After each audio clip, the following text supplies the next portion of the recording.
निर्मला को अभी तक यकीन नहीं हो रहा था कि एक बाई की बेटी और 12वीं बोर्ड में फर्स्ट डिवीज़न कैसे हो सकता है ये, जिसके पास अच्छा स्कूल नहीं, कोचिंग की कोई सुविधा नहीं, यहाँ तक कि किताबें खरीदने तक के पैसे नहीं। वह फर्स्ट आना तो दूर, पास भी कैसे हो सकते, वह भी सीबीएसई बोर्ड के एग्ज़ाम में। बात कुछ हजम नहीं हो रही थी। कहीं लताबाई झूठ तो नहीं बोल रही थी अपनी अकड़ को बनाए रखने के लिए। बहरहाल अभी वह ये बात माजी को नहीं बताएगी, बेकार को उनकी बड़बड़ाहट चालू हो जाएगी। सोचते हुए किचन में घुस गई रात के खाने की तैयारी करने। आज शाम की सैर पर निकली निर्मला का सामना उसकी पुरानी काम वाली बाई लता से हो गया। लता ने उसे अपनी बेटी रीना के फर्स्ट डिवीज़न में पास होने की खुशखबरी सुनाई। निर्मला के मन में हैरानी के बादल अभी भी उमड़ घुमड़ रहे थे। उसके दिमाग में चलचित्र की तरह 2 साल पहले का वह दृश्य तैरने लगा। दीदी, मैं 4 दिन की छुट्टी पर जा रही हूँ, आप थोड़ा देख लेना। लता ने बड़ी ही विनम्रता से कहा था। तुझे भी अभी ही छुट्टी चाहिए? देखती नहीं घर में मेहमान हैं, मुझे कितनी परेशानी होगी। निर्मला ने उसे धीमे स्वर में डांटते हुए कहा। निर्मला के घर उसके सास ससुर और दूसरे कई रिश्तेदार आए हुए थे। आपको तो मालूम है मैं कभी छुट्टी नहीं करती अगर ज़रूरी ना होता। मेरा इकलौता भाई था, वह नहीं जाऊंगी तो मेरा मन मुझे धिक्कारेगा, लता ने बेबसी से कहा। उसके मायके में उसके भाई की बरसी थी जिसमें उसका जाना ज़रूरी था। अरे चिंता की क्या बात है, तू तो अकेली जा रही है ना। अपनी बेटी को यहाँ भेज देना काम करने। वह जो कुछ दिनों पहले मेरे साथ आई थी। निर्मला की सास ने पीछे से आते हुए किचन में अपनी उपस्थिति दर्ज करवाई। वह तो अभी बच्ची है माँ जी, झाड़ू पोछा बर्तन कैसे कर पाएगी। दबे स्वर में निर्मला ने विरोध करना चाहा। अरे 14-15 साल की कोई छोटी उम्र होती है। हमने तो इस उम्र में पूरी घर गृहस्थी संभाल ली थी। वैसे भी बाई की बेटी है, अभी से करेगी तो आगे चलकर उसी के काम आएगा।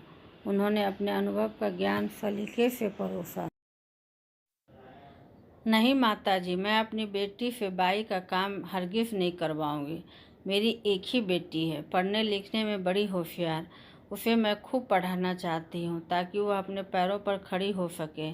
मैं तो उससे अपने घर का काम भी नहीं कराती, लता ने धीमी किंतु दृढ़ आवाज़ में कहा। कैसी बातें करती है लता, पाँव की जूती कभी सर पर पहनी जाती है। सदियों से जो काम तुम्हारे हिस्से आया है वही करो। कौवा अगर हंस की चाल चलने की कोशिश करे तो अपनी चाल भी भूल जाएगा। अभी भी वक्त है, संभल जाओ, नहीं तो न घर की रहोगी न घाट की। निर्मला की सास ने कड़े शब्दों में लता को चेतावनी दे डाली। उस वक्त तो लता बिना कुछ कहे वहाँ से चली गई, पर उसकी आंखों से साफ जाहिर था कि माँ जी की बात उसे अच्छी नहीं लगी। इस घटना के साल भर बाद ही निर्मला के सास ससुर हमेशा के लिए उनके पास रहने आ गए। अब तो उस घर में लता का काम करना भी दुर्भर हो गया। लता की सास जब तब उसके काम में बेवजह कमियां निकाल कर उसे खरी खोटी सुनाया करती। उन्हें इस बात से बड़ी चिढ़ थी कि एक गरीब छोटी जात की गंवार औरत ने उन्हें जवाब देने की हिम्मत की थी। निर्मला उन्हें समझाने की बहुत कोशिश करते कि माँ जी अब ज़माना बदल रहा है, हमें भी समयानुसार अपनी सोच में बदलाव लानी चाहिए। पर दक्यानुसी मानसिकता की गुलाम उसकी सास उसे ही इस सब का जिम्मेदार ठहराने लगती। उसका मानना था कि ये सब निर्मला द्वारा छोटे लोगों को अत्यधिक छूट दिए जाने का नतीजा है। इसी बीच एक दिन लता के काम करने के दौरान उसकी बेटी किसी ज़रूरी काम से उसे बुलाने आ गई। लता को आधा काम बीच में ही छोड़कर जाना पड़ा। इस पर निर्मला की सास ने उसकी बेटी को काम पूरा करने के लिए कह दिया। ठीक है आई, तू घर जा, मैं ये निपटा के आती हूँ, कहकर रीना काम करने लगी। काम करके घर वापस आई। रीना का रुआंसा चेहरा देख लता ने कारण पूछा। रीना ने रोते हुए बताया कि काम वाले घर पर दादी ने उसे बहुत डांटा। कहने लगी, तेरे कारण तेरी माँ को कितनी परेशानी उठानी पड़ती है। एक तो तेरा बाप उसे छोड़कर चला गया और ऊपर से तेरी पढ़ाई लिखाई, महंगी महंगी किताबें कापी। क्या तेरा फर्ज नहीं है कि अपनी माँ को सहारा दे? कैसी बेटी है तू? अपने फायदे के लिए अपनी माँ का बोझ बढ़ा रही है। बेटी के मुंह से इतना सुनते ही लता का खून खौलने लगा। उसी वक्त बेटी का हाथ पकड़कर वह निर्मला के घर आए। निर्मला की सास पान की पीक थूकने के लिए बाहर आई ही थी कि मेन गेट पर लता और उसकी बेटी दिखाई दी। निर्मला की सास ने एक प्रश्नचिन्ह निगाह से दोनों पर डाली। लता ने अपने दोनों हाथ उनके सामने जोड़ते हुए कहा, आपका बहुत बहुत धन्यवाद माता जी की आपको मेरी इतनी चिंता है, लेकिन आपके हाथ जोड़ती हूँ, आप मेरी चिंता भगवान पर छोड़ दें। मेरी बेटी की पढ़ाई लिखाई मेरी जिम्मेदारी है, जिसे मैं बखूबी निभाऊंगी, भले ही उसके लिए मुझे रात दिन एक करना पड़े। आपको मेरी बेटी की डोली नहीं उठानी, अतः आप हम माँ बेटी की चिंता न करें। तब तक आवाज़ सुनकर निर्मला भी बाहर बरामदे में आ खड़ी हुई। उसे कुछ मालूम नहीं था। लता ने उसे सारी सच्चाई बताते हुए कहा, माफ़ करना दीदी, मैं आपकी बहुत इज्जत करती हूँ, लेकिन आज के बाद इस घर में मैं काम न कर सकूँगी। आप कोई दूसरी बाई ढूंढ लेना। दो टूक कर लता अपनी बेटी को लेकर चली गई। निर्मला अवाक खड़ी उसे जाते देखती रही। निर्मला की सास ने पान की पीक थूकते हुए बुरा सा मुँह बनाया और बोली, भलाई का तो जमाना ही नहीं रहा। तब से आज तक करीब 10 महीने हो चुके। लता ने भूले से भी कभी इधर का रुख नहीं किया और आज मिली तो इतनी खुशी और गर्व के साथ। रात में बिस्तर पर लेटी निर्मला उन्हीं माँ बेटी के बारे में सोचती जा रही थी। सच में दाद देनी पड़ेगी लता की हिम्मत की।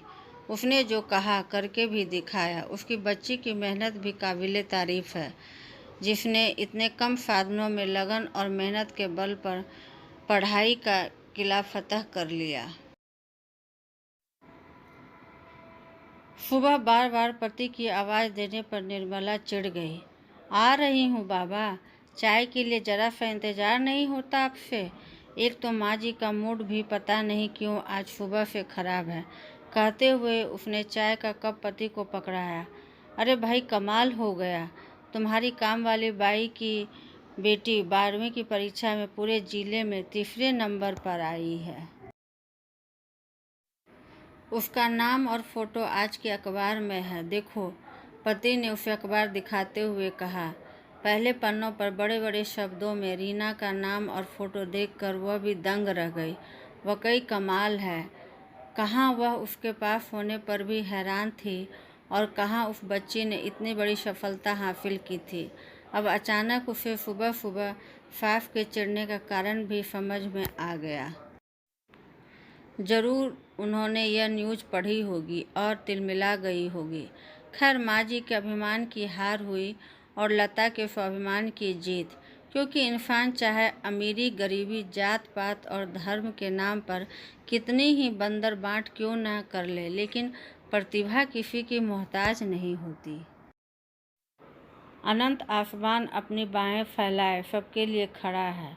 जो पंख पसार कर उड़ने की हिम्मत करेगा, आसमान पर लिखी जीत उसी की होगी। हाँ, कल ही लता के घर जाकर दोनों माँ बेटी को बधाई देकर उनका मुंह मीठा कराएगी।